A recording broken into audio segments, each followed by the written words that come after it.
ਅੱਜਕੱਲ ਦੀ ਲਾਈਫਸਟਾਈਲ ਦੇ ਵਿੱਚ ਬਿਮਾਰੀਆਂ ਸਾਨੂੰ ਆਮ ਤੌਰ ਤੇ ਘੇਰੀ ਲੈਂਦੀਆਂ ਨੇ ਤੇ ਬੜੀ ਜਲਦੀ ਘੇਰ ਲੈਂਦੀਆਂ ਨੇ।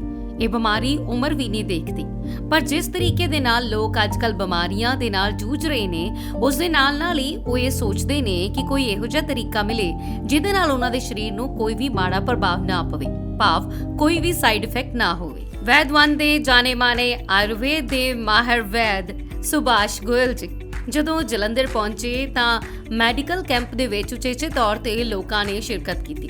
ਇਹ ਲੋਕ ਜੋ ਦੂਰ ਦੁਰਾਡਿਓਂ, ਕਈ ਤਾਂ ਐਨਆਰਆਈ ਭੈਣ ਭਰਾ ਆਪਣੀ ਟਿਕਟ ਨੂੰ ਅੱਗੇ ਕਰਕੇ ਵੀ ਦਵਾਈਆਂ ਲੈਣ ਪਹੁੰਚੇ ਹੋਏ ਸਨ। ਇਹਨਾਂ ਸਾਰੇ ਲੋਕਾਂ ਨੂੰ ਭਰੋਸਾ ਹੈ ਕਿ ਆਯੁਰਵੇਦ ਦੇ ਨਾਲ ਉਹ ਇੱਕ ਚੰਗੀ ਜੀਵਨ ਸ਼ੈਲੀ ਅਪਣਾ ਕੇ ਆਪਣੇ ਆਪ ਨੂੰ ਦਰੁਸਤ ਕਰ ਲੈਣਗੇ ਤੇ ਨਾਲ ਹੀ ਬਿਮਾਰੀਆਂ ਨੂੰ ਮਾਤ ਵੀ ਪਾਉਣਗੇ।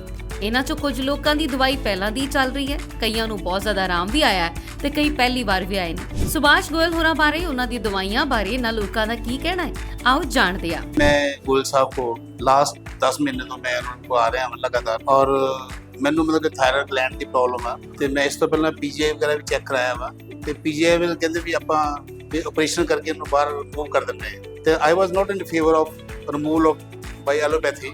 ਸੋ ਮੈਂ ਸੋਚਿਆ ਗੋਇਲ ਸਾਹਿਬ ਨੂੰ ਕੰਸਲਟ ਕਰਦਾ ਵਾਂ। ਗੋਇਲ ਸਾਹਿਬ ਨੇ ਕਿਹਾ ਕਿ ਮੈਂ ਇਹਨੂੰ ਐਲੋਪੈਥਿਕ ਦਵਾਈਆਂ ਦੇ ਕੇ ਮੈਂ ਠੀਕ ਕਰ ਦਵਾਂਗਾ। ਸੋ ਲਾਸਟ ਮਈ 2025 ਵਿੱਚ ਫਿਰ ਮੈਂ ਇਹਨਾਂ ਨੂੰ ਕੰਟੈਕਟ ਕੀਤਾ ਤੇ ਮੈਂ ਇਹਨਾਂ ਦੀ ਦਵਾਈ ਵਗੈਰਾ ਜਿਹੜੀ ਮੈਡੀਸਿਨ ਲੈ ਰਿਹਾ ਤੇ ਮੈਂ ਕਾਫੀ ਆਰਾਮ ਮਹਿਸੂਸ ਕਰ ਰਿਹਾ ਵਾਂ ਦਵਾਈ ਖਾਣ ਨਾਲ।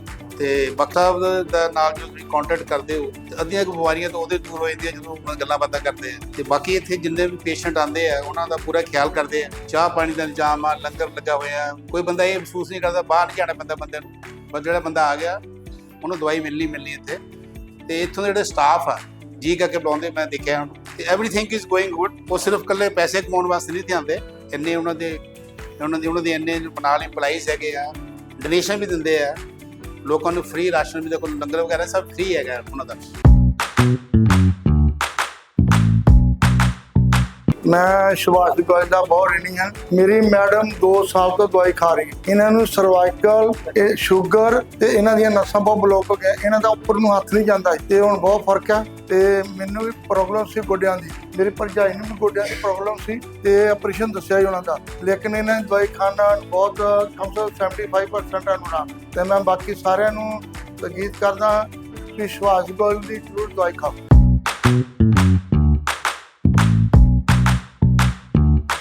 मैं मोहाली तो आई हूँ, एज है मेरी 51 ईयर्स। मैं लास्ट 15 ईयर्स तो स्ट्रैस इशूज़ फेस कर रही हूँ। पिछले लगभग 4 साल तो एलोपैथिक मैडिसिन ते डिप्रैशन डॉक्टर्स का कहना है कि क्रॉनिक डिप्रैशन है, मतलब मैंने जी नींद है वो दवाई नाल ही आती है।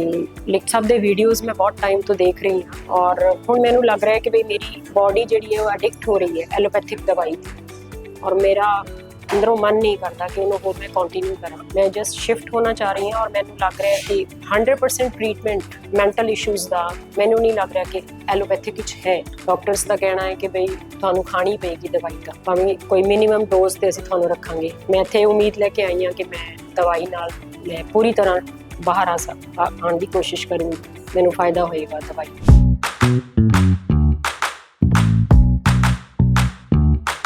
ਅਸੀਂ ਹਸਬੈਂਡ ਵਾਈਫ ਆ ਦੋਨੋਂ ਹੀ ਤੇ ਇਹ ਭੋਗਪੁਰ ਦੇ ਲਾਗੇ ਜੈਦਾਂ ਪਿੰਡ ਆ ਸਾਡਾ, ਉੱਥੋਂ ਅਸੀਂ ਆਨੇ ਆ ਮੈਡੀਸਨ ਲੈਣ ਵਾਸਤੇ। ਮੈਨੂੰ ਗੋਡਿਆਂ ਦੀ ਪ੍ਰੋਬਲਮ ਸੀਗੀ ਮੇਨ, ਤੇ ਤੇਜ਼ਾਬ ਵੀ ਬਣਦਾ ਸੀ, ਗੈਸ ਦੀ ਪ੍ਰੋਬਲਮ ਸੀਗੀ ਤੇ 3 ਮਹੀਨੇ ਹੋ ਗਏ ਨੇ ਮੈਨੂੰ ਮੈਡੀਸਨ ਖਾਂਦੇ ਨੂੰ। ਤੇ ਵੈਸੇ ਫਰਕ ਹੈਗਾ ਮੈਨੂੰ, ਜਿੱਦਾਂ ਗੋਡਿਆਂ ਨੂੰ ਸੋਜ ਬਹੁਤ ਜ਼ਿਆਦਾ ਹੈ ਗਈ ਸੀ ਤੇ ਬਾਕੀ 3 ਮਹੀਨੇ ਹੋ ਗਏ, 4ਥਾ ਮਹੀਨਾ ਹੈ, ਫਿਰ ਦੱਸਣਗੇ ਆਪੇ। ਡਾਕਟਰ ਤਾਂ ਮੈਨੂੰ ਬਹੁਤ ਦੇਰ ਹੋ ਗਈ ਜਦੋਂ ਦਾ ਕਹਿੰਦੇ ਪਏ ਨੇ ਕਿ ਤੁਹਾਡੇ ਗੋਡੇ ਚੇਂਜ ਕਰਾ ਲਓ ਆਪਣੇ, ਤੇ ਮੈਂ ਨਹੀਂ ਸੀ ਕਰਵਾਉਣਾ ਚਾਹੁੰਦੀ, ਇਸੇ ਕਰਕੇ ਖਾਂਦੀ ਪਈ ਆ ਵੀ ਚਲੋ ਜੇ ਨਾ ਹੀ ਕਰਵਾਉਣਾ ਪਵੇ ਤਾਂ ਵਧੀਆ ਹੈ। ਹਾਂਜੀ, ਮੇਰੇ ਵੀ ਆ ਪਿੱਛੋਂ ਪ੍ਰੋਬਲਮ ਸੀ, ਜਦੋਂ ਮੈਂ ਥੱਲੇ ਚੌਂਕੜੀ ਮਾਰ ਕੇ ਬਹਿੰਦਾ ਸੀ, ਉੱਠਦਾ ਸੀ ਤੇ ਬੜੀ ਤਕਲੀਫ ਹੁੰਦੀ ਸੀ, ਦਰਦ ਹੁੰਦੀ ਸੀ ਪਿੱਛੇ, ਤੇ ਉਹ ਕਾਫੀ ਫਰਕ ਹੈ ਮੈਨੂੰ ਹੁਣ ਅੱਗੇ ਨਾਲ। ਤੇ ਗੋਡਿਆਂ ਦੀ ਵੀ ਥੋੜੀ ਪ੍ਰੋਬਲਮ ਸੀਗੀ, ਥੱਲੇ ਬਹਿਣ ਨਹੀਂ ਸੀ ਹੁੰਦਾ, ਤੇ ਹੁਣ ਮੈਂ ਬਹਿ ਲੈਣਾ ਥੱਲੇ, ਤੇ ਕਾਫੀ ਫਰਕ ਹੈ ਵੈਸੇ ਅੱਗੇ ਨਾਲ। ਹੋਏ ਥੱਕ ਗਏ ਆਪਾਂ, ਬੈਠੇ ਬੈਠੇ ਥੱਕ ਗਏ। ਸੋ ਉਹਨਾਂ ਨੂੰ ਕਿਹਾ ਸਾਡੀ ਫਲਾਈਟ ਹੋਈ ਆ। ਅੱਛਾ, ਕਿਹੜੀ ਕੰਟਰੀ ਜਾਣਾ ਤੁਸੀਂ? ਕੈਨੇਡਾ ਵਾਪਸ ਜਾਣਾ। ਸੋ ਤੁਸੀਂ ਇੰਡੀਆ ਇੱਥੇ ਕਿੱਥੇ ਰਹਿੰਦੇ ਹੋ ਬੇਸਿਕਲੀ? ਜਦੋਂ ਕਪੂਰਥਲੇ ਪੰਡਾਲ ਬੇਟ ਪਿੰਡ। ਓਕੇ, ਸੋ ਕਪੂਰਥਲਿਓਂ ਆਏ ਹੋ ਤੁਸੀਂ, ਹੈ ਨਾ? ਠੀਕ ਹੈ। ਹੁਣ ਸਰ ਨੂੰ ਤਾਂ ਕਿਹਾ ਵਾ, ਕੋਈ ਰਿਕੁਐਸਟ ਮੰਨ ਵੀ ਅੱਛਾ, ਵੇਟ ਕਰਕੇ ਖਾਣਾ ਖਾਓ ਤੁਸੀਂ। ਨਹੀਂ ਖਾਣਾ ਤਾਂ ਨਹੀਂ ਖਾਣਾ। ਅੱਛਾ, ਇਹਨਾਂ ਦੀ ਤੁਸੀਂ ਪ੍ਰੋਬਲਮ ਕਿਹੜੀ ਲੈ ਕੇ ਆਏ ਹੋ? ਇਹ ਮੇਰੇ ਹਸਬੰਡ ਦੇ ਹਰ ਨੇ ਅੱਛਾ, ਓਕੇ ਹਾਰਨੇ ਬਲੱਡ ਵਾਲੇ ਜਿੱਦਾਂ ਉਹਦੇ ਵਿੱਚ ਗੰਢਾਂ ਬਣ ਗਈਆਂ, ਓਕੇ। ਉਹਨਾਂ ਤੋਂ ਜਿੱਦਾਂ ਇਹਨਾਂ ਨੂੰ ਹੁਣ ਸਕੈਨਿੰਗ ਕਰਾਈ 30% ਅੱਗੇ ਨੂੰ ਫਰਕ ਪੈ ਗਿਆ। ਪਹਿਲੀ ਵਾਰੀ ਆਏ ਹੋ? ਤੀਜੀ ਵਾਰ। ਤੀਜੀ ਵਾਰ। ਹਾਂਜੀ। ਫਰਕ ਲੱਗਾ ਪਹਿਲੇ ਨਾਲੋਂ? ਹਾਂਜੀ, ਤੇ ਕਿੰਨੀ ਦੇਰ ਹੋ ਗਈ ਮੈਡੀਸਨ ਖਾਂਦੇ ਆ? ਤੀਜਾ ਮਹੀਨਾ। ਇਹ ਤੀਜਾ ਮਹੀਨਾ ਜਾ ਰਿਹਾ। ਹਾਂਜੀ, ਰੁਪਈਏ ਚੋਂ ਕਿੰਨੇ ਪੈਸੇ ਫਰਕ ਪਿਆ? ਇਹ 20 ਪੈਸੇ। 30 ਪੈਸੇ। ਜੀ। ਸੋ ਕੀ ਕਹਿਣਾ ਚਾਹੋਗੇ ਡਾਕਟਰ ਸਾਹਿਬ ਦੀ ਮੈਡੀਸਨ ਬਾਰੇ?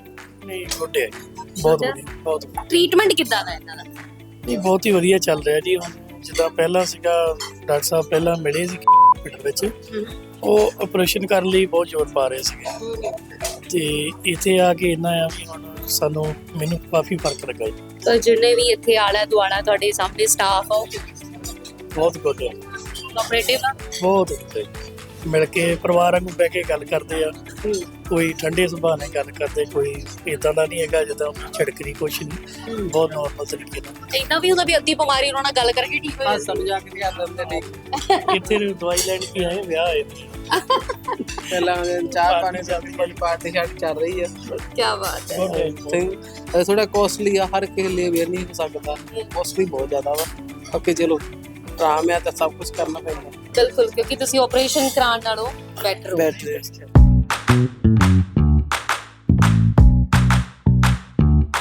ਪੂਰਾ ਇਹ ਮਾਹੌਲ ਜਿਹੜਾ ਆ ਵਿਆਹ ਵਾਲਾ ਹੋਇਆ ਪਿਆ ਇੱਥੇ। ਇਦਾਂ ਲੱਗ ਰਿਹਾ ਵੀ ਜਿੱਦਾਂ ਵਿਆਹ ਚੱਲ ਰਿਹਾ, ਪਾਰਟੀ ਚੱਲ ਰਹੀ ਹੈ।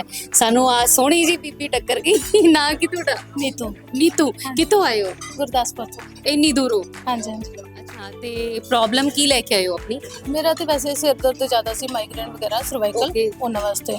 ਜੀ, ਫਸਟ ਟਾਈਮ ਆਏ ਹੋ ਕਿ ਪਹਿਲੀ? ਨਹੀਂ, ਮੈਂ ਦੂਸਰੀ ਵਾਰ ਹੀ ਆਈ ਹਾਂ, ਸੈਕਿੰਡ ਅੱਛਾ। ਟਾਈਮ। ਹਾਂਜੀ। ਓਕੇ, ਫਰਕ ਲੱਗਾ ਪਹਿਲੀ ਵਾਰ? ਹਾਂ, ਬਹੁਤ ਫਰਕ ਸੀਗਾ। ਮਤਲਬ ਮੈਂ ਤੇ ਬਹੁਤ ਜ਼ਿਆਦਾ ਮੈਡੀਸਿਨ ਖਾਂਦੀ ਸੀਗੀ, ਪਰ ਮੈਂ ਦੂਸਰੀ ਦਵਾਈ ਛੱਡ ਕੇ ਹੁਣ ਇਹਨਾਂ ਨਾਲ ਬਹੁਤ ਫਰਕ ਲੱਗਾ ਮੈਨੂੰ। ਓਕੇ, ਹਾਂਜੀ। ਤੇ ਇਹ ਦੱਸੋ ਵੀ ਦਵਾਈ ਜਿਹੜੀ ਆ ਮਹਿੰਗੀ ਤਾਂ ਨਹੀਂ ਲੱਗਦੀ ਬਹੁਤੀ? ਮਤਲਬ ਮੈਡੀਸਨ ਦੇ ਹਿਸਾਬ ਨਾਲ ਜਿੱਦਾਂ ਫਰਕ ਪੈ ਰਿਹਾ ਵੇ, ਆਪਾਂ ਦੂਸਰੇ ਡਾਕਟਰ ਕੋਲ ਜਾਂਦੇ ਆ ਤੇ ਬਹੁਤ ਜ਼ਿਆਦਾ ਪੈਸੇ ਵੀ ਦੇ ਦਿੰਦੇ ਆ, ਫਿਰ ਫਰਕ ਉਹਨਾਂ ਕੀ ਹੁੰਦਾ ਜਿੰਨਾ ਚਿਰ ਮੈਡੀਸਨ ਖਾਂਦੇ ਆ। ਪਰ ਇਹਦੇ ਨਾਲ ਬਹੁਤ ਫਰਕ ਹੈ, ਦੂਸਰੀਆਂ ਦਵਾਈਆਂ ਤੋਂ ਸਾਨੂੰ ਛੁਟਕਾਰਾ ਪੈ ਗਿਆ ਵੇ। ਬਹੁਤ ਵਧੀਆ ਫੀਲ ਹੋਇਆ ਮੈਨੂੰ ਤਾਂ ਮੈਡੀਸਨ ਬਿਲਕੁਲ ਮਹਿੰਗੀ ਨਹੀਂ ਲੱਗੀ। ਤੁਹਾਨੂੰ ਮਹਿੰਗੀ ਨਹੀਂ ਲੱਗੀ? ਨਹੀਂ ਨਹੀਂ, ਬਿਲਕੁਲ ਨਹੀਂ। ਬਹੁਤ ਵਧੀਆ, ਬਹੁਤ ਪਿਆਰ ਨਾਲ ਗੱਲ ਸੁਣਦੇ ਨੇ, ਸਮਝਦੇ ਨੇ, ਹਰ ਗੱਲ ਨੂੰ ਸਮਝਦੇ ਨੇ ਵਧੀਆ ਤਰੀਕੇ ਨਾਲ। ਮੈਨੂੰ ਤਾਂ ਬਹੁਤ ਅੱਛਾ ਲੱਗਾ। ਕਿੱਦਾਂ, ਮਤਲਬ ਤੁਹਾਨੂੰ ਪਤਾ ਕਿੱਦਾਂ ਲੱਗਾ ਸੀ ਇਹਨਾਂ ਬਾਰੇ? ਮੈਂ ਤੇ ਵੈਸੇ YouTube, Instagram ਵਗੈਰਾ ਤੋਂ ਦੇਖਿਆ ਸੀਗਾ, ਤੇ ਉਸ ਟਾਈਮ 'ਚ ਮੈਨੂੰ ਉਹਨਾਂ ਦੀਆਂ ਗੱਲਾਂ ਸਮਝੀਆਂ, ਸੁਣੀਆਂ। ਵੈਸੇ ਜ਼ਿਆਦਾਤਰ ਤੋਂ ਘਰੇਲੂ ਉਪਾਅ ਦੱਸ ਦਿੰਦੇ, ਘਰ ਬੈਠਿਆਂ ਨੂੰ ਹੀ ਬਹੁਤ ਵਧੀਆ ਟ੍ਰੀਟਮੈਂਟ ਕਰ ਦਿੰਦੇ ਨੇ ਉਹ। ਫਿਰ ਵੀ ਕੁਝ ਚੀਜ਼ਾਂ ਹੁੰਦੀਆਂ ਜਿੱਦਾਂ ਵੀ ਨਹੀਂ ਫਰਕ ਪੈਂਦਾ, ਘਰ ਬੈਠੇ ਆਪਣੇ ਕੋਲੋਂ ਪੂਰਾ ਹੁਣ ਨਹੀਂ ਹੁੰਦਾ ਹੈਗਾ, ਉਹਦੇ ਕਰਕੇ ਆਪਾਂ ਇੱਥੇ ਆ ਗਏ ਆ ਤੇ ਬਹੁਤ ਫਰਕ ਹੈ। ਮੈਨੂੰ ਤੇ ਬਹੁਤ ਵਧੀਆ ਲੱਗਾ। ਨੀਤੂ ਨੂੰ ਲੱਗਾ ਨੀਤੂ ਬਹੁਤ ਖਾ ਲਿਆ ਚੀਰਾ ਜਵੈਣ ਭੁੰਨ ਭੁੰਨ ਕੇ, ਚੱਲ ਹੁਣ। ਨਹੀਂ ਨਹੀਂ, ਮੈਨੂੰ ਫਿਟਨੈਸ ਬਾਰੇ ਤਾਂ ਮੈਂ ਜਿੱਦਾਂ ਦੀ ਹੈ ਮੈਨੂੰ ਬਹੁਤ ਵਧੀਆ, ਠੀਕ ਹੈ। ਪਰ ਜਿਹੜਾ ਦਰਦ ਕਰਕੇ, ਮੈਂ ਮਾਈਗ੍ਰੇਨ, ਸਿਰ ਦਰਦੀ ਕਰਕੇ ਮੈਂ ਇੱਥੇ ਆਈ ਆ, ਉਹਦੇ ਵਾਸਤੇ ਬਹੁਤ ਬੈਨੀਫਿਟ ਹੈ ਮੈਨੂੰ। ਕਦੀ ਕੋਈ ਉਹਨਾਂ ਦਾ ਨੁਸਖਾ ਵੈਸੇ ਅਪਣਾਇਆ? ਵੈਸੇ ਹਾਂ, ਇਹੀ ਜਿਹੜਾ ਤੁਸੀਂ ਕਹਿੰਦੇ ਪਏ ਫਿਟਨੈਸ ਵਾਲਾ ਉਹ ਹੀ ਕੀਤਾ ਜ਼ਿਆਦਾ। ਉਹ ਤਾਂ ਵੈਸੇ ਅਸ਼ਵਗੰਧਾ ਵਗੈਰਾ ਬੱਚਿਆਂ ਨੂੰ ਪਿਆਉਂਦੀ ਰਹੀ ਸੀਗੀ ਮੈਂ, ਉਹ ਵੀ ਸਰ ਨੇ ਦੱਸਿਆ ਸੀਗਾ, ਉਹਦੇ 'ਚ ਵੀ ਕਾਫੀ ਬੈਨੀਫਿਟ ਹੈ। ਜੀ, ਜਦੋਂ ਆਉਂਦੇ ਹੋ ਤੁਸੀਂ ਗੱਲਬਾਤ ਕਰਦੇ ਆ ਤੇ ਦਵਾਈ ਦੇਣ ਦੇ ਨਾਲ ਨਾਲ ਨੁਸਖੇ ਹੋਰ ਵੀ ਦੱਸ ਦਿੰਦੇ ਆ? ਹਾਂ, ਕੁਛ ਨਾ ਕੁਛ ਤੇ ਦੱਸ ਹੀ ਦਿੰਦੇ ਆ, ਜੋ ਆਪਾਂ ਪੁੱਛੀਏ ਜਿਸ ਹਿਸਾਬ ਨਾਲ ਗੱਲ ਕਰੀਏ ਕੁਛ ਨਾ ਕੁਛ ਬੈਨੀਫਿਟ ਦਿੰਦੇ ਆ। ਲਾਈਫ ਸਟਾਈਲ ਵੀ ਦੱਸਦੇ ਆ? ਹਾਂਜੀ ਹਾਂਜੀ, ਗਾਈਡੈਂਸ ਪੂਰੀ ਮਿਲਦੀ ਆ? ਬਿਲਕੁਲ, ਬਹੁਤ ਵਧੀਆ। ਇਹਨਾਂ ਦੇ ਤਾਂ ਬੱਚੇ ਵੀ ਬਹੁਤ ਵਧੀਆ ਨੇ ਜੋ ਰੱਖੇ ਨੇ ਇਹਨਾਂ ਨੇ। ਹਾਂ, ਬਹੁਤ ਵਧੀਆ ਨੇ।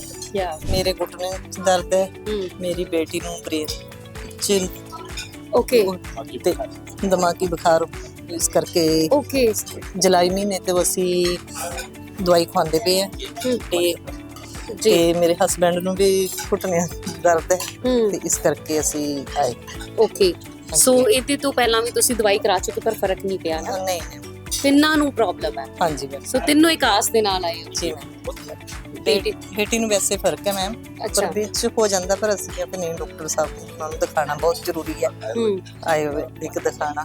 ਸੋ ਤੁਸੀਂ ਸੋਚਿਆ ਵੀ ਐਲੋਪੈਥੀ ਤੋਂ ਬਜਾਏ ਅਸੀਂ ਇਹਦੇ ਨਾਲ ਚੱਲੀਏ, ਹੈ ਨਾ? ਜੀ, ਸੋ ਇੱਥੇ ਆ ਕੇ ਜਦੋਂ ਪਹਿਲੀ ਵਾਰੀ ਆਏ ਤੇ ਕਿੱਦਾਂ ਦਾ ਲੱਗਾ? ਬਹੁਤ ਵਧੀਆ ਮੈਮ, ਬਹੁਤ ਵਧੀਆ। ਇੱਥੇ ਲੰਗਰ ਦਾ ਵੀ ਇੰਤਜ਼ਾਮ ਹੈ, ਹਰ ਇੱਕ ਚੀਜ਼ ਹੈ, ਪ੍ਰਬੰਧ, ਸਟਾਫ ਕਿਹੋ ਜਿਹਾ ਲੱਗਾ? ਬਹੁਤ ਵਧੀਆ। ਡਾਕਟਰ ਸਾਹਿਬ ਨੂੰ ਮਿਲਣਾ ਹਾਲੇ? ਹਾਂਜੀ ਅਜੇ ਜੀ, ਪੂਰੀ ਉਮੀਦ ਹੈ, ਇੰਤਜ਼ਾਰ ਪੂਰਾ? ਜੀ ਮੈਮ। ਤੁਹਾਡੀ ਪ੍ਰੋਬਲਮ ਕਿਵੇਂ ਹੈ? ਮੇਰੀ ਪ੍ਰੋਬਲਮ ਗੁਰਦੇ ਦਾ, ਲੈਫਟ ਗੋਡੇ ਤੇ ਦਰਦ ਰਹਿੰਦਾ ਹੈ ਘੁਟਨੇ 'ਚ। ਓਕੇ। ਠੀਕ ਹੈ ਜੀ। ਜ਼ਿਆਦਾ ਤਾਂ ਵੈਸੇ ਮੈਂ ਆਪਣੀ ਬੇਟੀ ਕਰਕੇ ਆਇਆ ਤੇ ਹਰ ਇਨਸਾਨ ਭੱਜਿਆ ਫਿਰਦਾ ਆਪਣੇ ਬੱਚਿਆਂ ਲਈ ਨਾ। ਬਟ ਗੋਡਿਆਂ ਦਾ ਇਲਾਜ ਮੈਂ ਤੇ YouTube ਤੇ ਦੇਖਿਆ ਕਿ ਕੁਝ ਜਿਹੜੀ ਮੈਡੀਸਿਨ ਇਹ ਦਿੰਦੇ ਨਾ ਉਹ ਮੈਂ ਹੋਰ ਕਿਤੇ ਘੱਟੇ ਦੇਖੀ। ਅੱਛਾ। ਮੈਨੂੰ ਲੱਗ ਰਿਹਾ ਕਿ ਗੋਡਾ ਮੇਰਾ ਠੀਕ ਹੋ ਜਾਊਗਾ। ਅੱਛਾ, ਉਮੀਦ ਪੂਰੀ ਹੈ ਮਤਲਬ। ਤੁਸੀਂ ਬੇਟਾ? ब्रेन की प्रॉब्लम करके मैं इस वजह करके अपने पेरेंट्स साथ रही। ਤੇ ਲੱਗਦਾ ਡਾਕਟਰ ਸਾਹਿਬ ਠੀਕ ਕਰ ਦੋਗੇ? श्योर। ਓਕੇ। ਸੋ ਕਿਹੜੀ ਕਲਾਸ ਪੜ੍ਹਦੇ ਹੋ? 5th ਸਿਕਸ ना 6th होना है। 6th ਵਿੱਚ ਹੋਣਾ ਹੋ ਗਈ। ਹਾਲੇ ਪੂਰੀ ਉਮਰ ਪਈ ਹੈ ਤੁਹਾਡੇ ਸਾਹਮਣੇ, ਹੈ ਨਾ ਜੀ। ਸੋ ਪਰਮਾਤਮਾ ਕਰੇ ਤੁਸੀਂ, ਕਿਉਂਕਿ ਡਾਕਟਰ ਸਾਹਿਬ ਸਿਹਤ ਵੰਡਦੇ ਆ, ਸਿਹਤ ਦਾ ਖਜ਼ਾਨਾ ਦਿੰਦੇ ਆ, ਦਵਾਈਆਂ ਵੀ ਉਹਨਾਂ ਦੀਆਂ ਕਾਮਯਾਬ ਹੁੰਦੀਆਂ ਨੇ। ਸੋ ਉਮੀਦ ਕਰਦੇ ਕਿ ਤੁਸੀਂ ਵੀ ਠੀਕ ਹੋ ਕੇ ਜਾਓ। ਸੋ ਦੋਸਤੋ, ਇਹ ਸੀ ਅੱਜ ਦੇ ਜਲੰਧਰ ਕੈਂਪ ਦੇ ਵਿੱਚ ਲੋਕਾਂ ਦੇ ਵਿਚਾਰ। ਇਹ ਲੋਕ ਜੋ ਦੂਰ ਦਰਾਡਿਓ ਚੱਲ ਕੇ ਆਏ, ਆਸਾਂ ਦੇ ਨਾਲ ਆਏ ਕਿ ਉਹ ਚੰਗੇ ਭਲੇ ਹੋ ਕੇ, ਤੰਦਰੁਸਤ ਹੋ ਕੇ ਆਪਣੇ ਘਰਾਂ ਨੂੰ ਪਰਤਣਗੇ। ਅੱਜ ਦਾ ਇਹ ਸ਼ੋਅ ਤੁਹਾਨੂੰ ਕਿਵੇਂ ਦਾ ਲੱਗਿਆ ਜ਼ਰੂਰ ਦੱਸਿਓ ਕਮੈਂਟਾਂ ਦੇ ਵਿੱਚ। ਫਿਲਹਾਲ ਦਿਓ ਇਜਾਜ਼ਤ, ਧੰਨਵਾਦ।